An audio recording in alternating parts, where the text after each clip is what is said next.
pega momentos atrás? O governo com maioria há que ceder tanto como eu estou vendo nesse momento.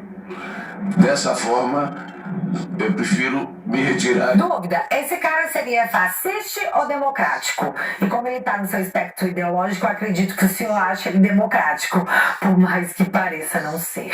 E seguir a gritaria. Meu Deus, como grita a canhotada, que comportamento histérico. E antes de terminar a sessão e todos os parlamentares exporem os questionamentos, entra em campo Rodrigo Pacheco, seu Pachequinho, dizendo que queria a presença dos senadores para poder começar a ordem do dia. Só que, na CPI do flango frito, o Pacheco parece ter liberado os parlamentares, só que dessa vez ele estava fazendo questão, lembrando que a oitiva ainda não tinha acabado. O presidente Arthur anunciou que iria até Pacheco conversar com ele, mas antes dele sair, Felipe Barros levantou uma questão de ordem que, rapaz...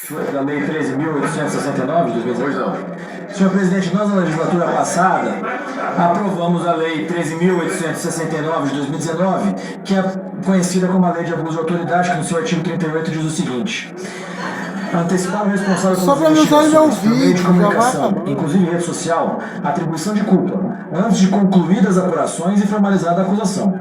E nos primeiros artigos da lei, fica claro que ela se aplica, no artigo 2º, aos membros do poder legislativo, executivo e judiciário. Eu gostaria que Vossa Excelência também tivesse sempre como norte que a posição da relatora tem que ser uma posição imparcial. No momento em que eu estava falando, ela não estava presente aqui, estava dando entrevista para a Globo News ali fora, e na entrevista da Globo News ali fora, ela dizia que o hora depoente estava mentindo deliberadamente e fez uma série de acusações sem antes sequer ter terminado o depoimento do depoente. Nós temos vários deputados e senadores aqui ainda para fazer os questionamentos. Então, que fique claro que a lei de abuso de autoridade também se aplica a CPIs e pode ser aplicada, inclusive, no caso da própria relatora, reiteradamente, estar atribuindo culpa sem terminar os julgamentos, nesse caso específico, sem sequer ter terminado a oitiva do depoente.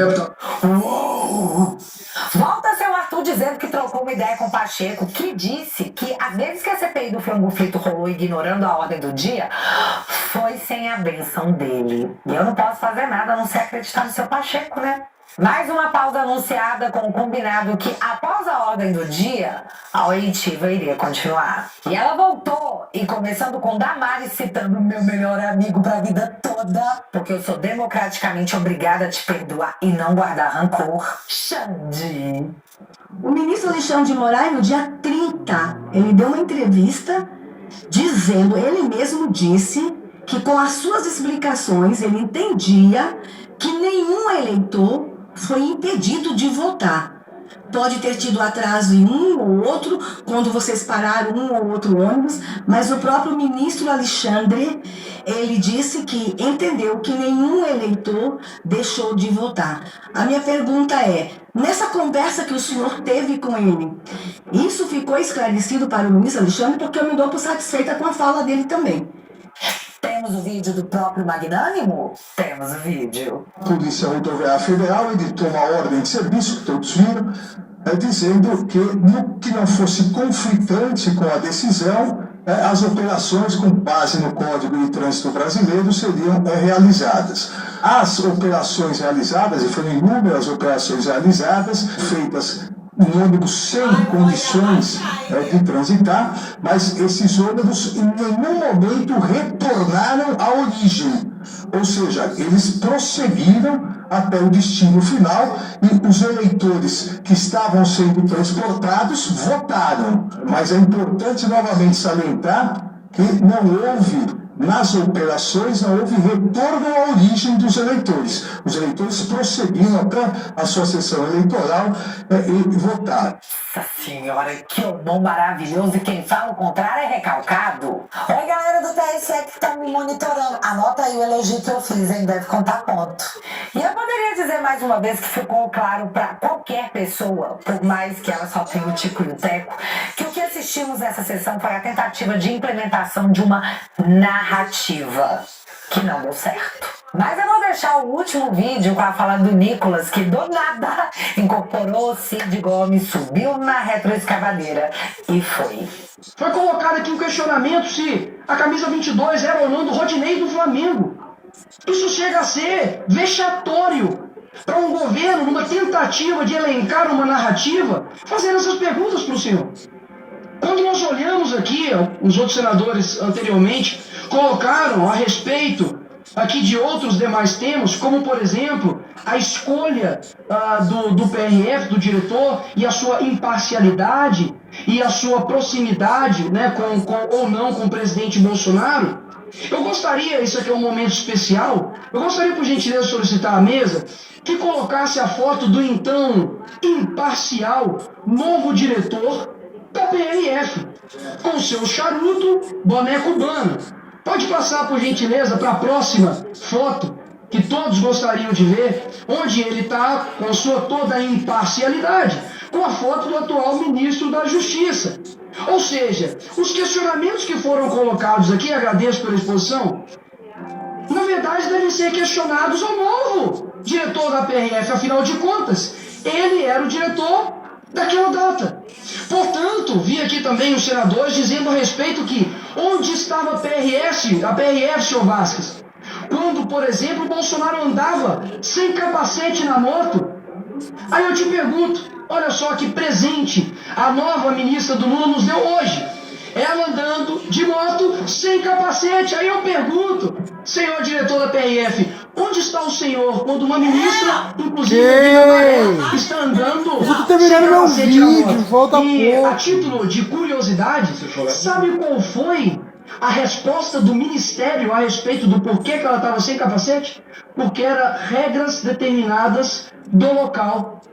Aí eu te pergunto, é razoável de que um ministério e uma ministra fiquem subordinados a determinações de criminosos? Mas só a título mesmo de esclarecimento.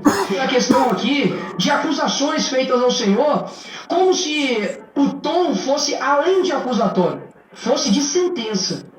Infelizmente, nós temos a relatora que em seu primeiro dia de CPMI disse que foram atos golpistas. Eu acredito que uma juíza não pode dar uma sentença sem a finalização dos autos. E olha só que curioso. Eles utilizam o Lula como inocente, sendo que foi condenado por 3 instâncias em corrupção passiva e lavagem de dinheiro, e só foi inocentado, não descondenado, por conta de amizades de togados, mas chegam aqui para o senhor e apontam o dedo, quebrando a presunção da inocência, onde a pessoa não pode ser culpada até que haja transitado em julgado. Então é a título de justiça com o senhor que eu faço isso daqui. No começo aqui foi feita uma questão de ordem para poder retirar 2 membros dessa CPMI, André Fernandes e senador Marcos Duval. E eu gostaria aqui de perguntar à senadora Elisiane se a senhora assinou a abertura da CPMI. Não. Senador Randolfo, o senhor também assinou? Não. Jandira Fegali também assinou? Não. Pessoas que não assinaram a abertura dessa CPMI, que inclusive trabalharam contra a abertura dessa CPMI, estão requerindo a retirada de deputados e senadores que fizeram de tudo para que fosse investigado. Tomem vergonha na cara. Assim, com todo o respeito, tomem vergonha. Até mesmo porque foram levantadas aqui narrativas por deputados e senadores dizendo que foi uma conspiração para poder virar os resultados das eleições horas. Com 20, 30 anos vai se mudar eleição presidencial. Quem cai nisso? Ou seja, essa CPMI, se não tiver o escopo, a Constituição Federal como norte, a gente realmente não tem um porquê investigar. Afinal de contas, eu posso chamar aqui um depoente e perguntar a respeito se ele conhece granada bailarina. Essas são minhas considerações. E foi isso. Com técnica, fala e postura, a oposição destruiu a sessão e estragou o dia da canhotada, que achavam que a CPMI, que eles fizeram de tudo para impedir de ser aberta, teve um dia feliz às nossas custas. Mas, como eu sempre digo, não no nosso turno. Parabéns, parlamentares. Vocês fizeram essa pessoa aqui muito feliz. Eu acho que depois daquela última sessão a galera tomou biotônico Fontoura, né? Todo mundo fortinho e mais que isso, com regimento debaixo do braço e a verdade na ponta da língua. Se não nós, quem? E galera, foi bem exaustivo fazer esse vídeo. E terão outros ao longo dos meses.